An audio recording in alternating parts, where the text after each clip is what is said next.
Hare Krishna viewers, your RG is here. Viewers, আজ শ্রীমতী রাধারানীর আবির্ভাব তিথি উপলক্ষে সকলকে জানাই রাধাষ্টমীর অনেক অনেক কৃষ্ণপ্রীতি শুভেচ্ছা।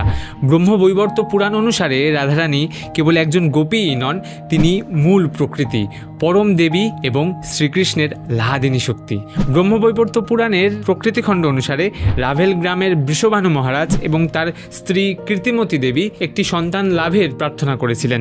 একদিন বৃষভানু মহারাজ যমুনা নদীতে স্নানের জন্য গিয়েছিলেন। হঠাৎ তিনি ওই নদীতে দিব্য আলোক দেখতে পেলেন। আলোর কাছে গিয়ে দেখলেন একটি সুবর্ণ পদ্ম ফুলের ওপর একটি অপূর্ব সুন্দরী শিশুকন্যা শুয়ে আছেন। শিশুটির চোখ বন্ধ ছিল, যেন বোঝা যাচ্ছিল তিনি গভীর ধ্যানে মগ্ন আছেন। বৃষভানু মহারাজ ও কীর্তিমতী দেবী সেই দিব্য কন্যাকে নিজেদের কন্যা হিসেবে গ্রহণ করলেন এবং তার নাম রাখলেন রাধা। কিন্তু রাধারানী তার চোখ বন্ধ অবস্থাতেই রাখতেন, যেন তিনি কারোর জন্য অপেক্ষা করছিলেন।